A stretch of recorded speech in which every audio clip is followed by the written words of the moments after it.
Hey everyone, welcome back. We're diving deep into a situation that's got the WNBA and the world buzzing. A cocktail of legacy, rivalry, and maybe a dash of regret. What happens when a draft night goes completely sideways? We're talking about Hailey Van Lith's memorable reaction to being drafted by the Chicago Sky and her eyebrow-raising cut of Caitlin Clark. Is this just rookie jitters, or are we witnessing the birth of a major WNBA drama? Buckle up, because this isn't just about basketball. It's about legacies, expectations, and the intense pressure cooker of professional sports, and it all stems from their paths paved in the NCAA. Today, we're dissecting this Van Lith-Reese-Clark triangle, but we're going beyond the surface-level gossip. We're looking at the underlying currents that shaped this moment, and what it really means for the WNBA and moving forward. Stick around, because you might be surprised by what you learn. Okay, let's quickly recap. Hailey Van Lith gets drafted by the Sky. Her reaction? Let's just say it wasn't exactly jumping for joy material. Then she throws a curveball with the start, bench, cut game, choosing to cut Caitlin Clark. Social media explodes. And scene, but here's what the highlight reels don't show you.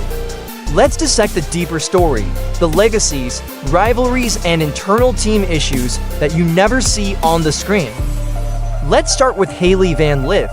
The draft night reaction, while the cameras captured it as this shocking moment, I saw a culmination of intense pressure she had been under for years. Remember, this is a player who entered the NCAA with massive hype. She was the centerpiece at Louisville, a scoring machine with the world at her feet. The expectations were sky high. In my opinion, Van Lith's career illustrates a growing trend in the NCAA. The pressure on young athletes is becoming unsustainable. The transfer portal, nil deals, they've created a landscape where athletes are constantly judged, re-evaluated, and pressured to perform. It can become a never-ending cycle of seeking the perfect situation, which inevitably rarely exists. Think about Shabazz Muhammad at UCLA. He was touted as the next NBA superstar, faced immense scrutiny from day one, and never quite lived up to the hype in college. This constant evaluation can break a player, especially when they're also dealing with the regular challenges of being a young adult. Now apply that to Van Lith. She leaves Louisville, joining the reigning champion LSU Tigers to form what was supposed to be an unstoppable force alongside Angel Reese. But that's not what happened, was it? Her numbers dropped drastically, she looked uncomfortable, almost lost on the court. And remember, this isn't just about stats. Then legacy is about so much more than that.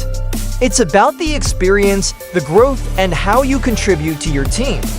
For Van Lith, her legacy at LSU became one of uncertainty and unfulfilled potential.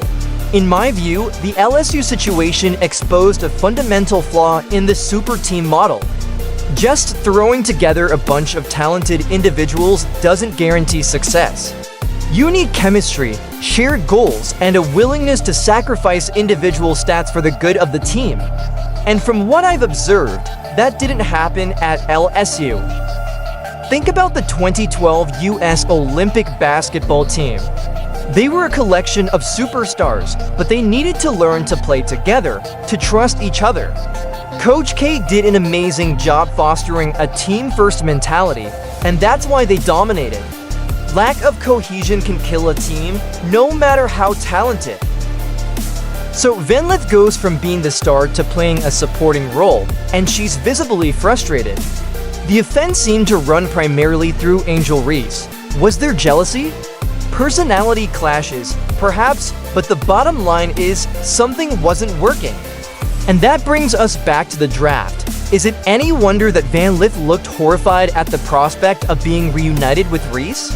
She's not just seeing a former teammate, she's reliving a potentially bad experience. Okay, let's address the elephant in the room, the cut Caitlin comment. Was it a calculated move, a rookie mistake, or something else entirely? I believe that, in the heat of the moment, Van Lith let her competitive spirit get the best of her. Remember, she's faced Clark in the NCAA tournament twice. Both times, Clark absolutely dominated, leading her team to victory and, in a way, overshadowing Van Lith's legacy. It's easy to dismiss it as simply a game answer, but if we don't address the roots of it, then how can we expect for the issue to resolve itself? So Van Lith, still stinging from those NCAA tournament losses, gets asked to cut one of the greatest players in the game. There is already a narrative that Clark is the most hated player in the game and the new villain. Does she see this as a chance to reclaim some dignity, to show that she's not afraid? Maybe. But here's the thing, in the WNBA, you want to earn respect through your performance on the court, not through sound bites that end up online. This created unnecessary pressure and a built-in narrative between her and Clark. Let's talk about Caitlin Clark. She's a phenomenon. Her games draw record crowds, she's got major endorsement deals, and she's single-handedly bringing more attention to women's basketball. But it's not all sunshine and roses. I've observed that some WNBA veterans seem resentful of the attention Clark is receiving. It's like when Jeremy Lin exploded onto the scene in the NBA. Some players were genuinely happy for him, while others seemed skeptical, almost waiting for him to fail. It's a complex dynamic. Van Lith, by cutting Clark, has inadvertently tapped into this complex dynamic. She's become a lightning rod, attracting both support and criticism. It's a dangerous game, especially for a rookie trying to find her footing. So what does all of this mean for the WNBA and the broader legacy of NCAA basketball? In my view, this situation highlights the need for better support systems for young athletes transitioning from college to the pros. They're not just basketball players. They're young adults dealing with immense pressure, public scrutiny, and the challenges of navigating a professional environment.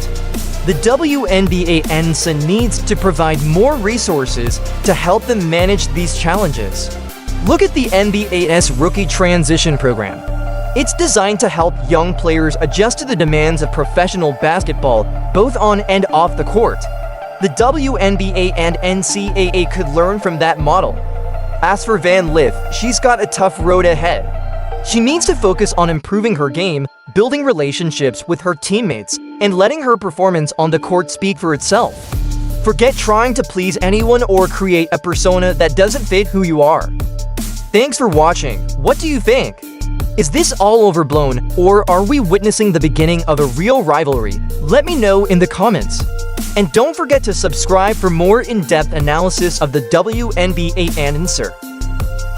Like, subscribe, and turn on notifications so that you never miss out. Click the video on the screen. See you here.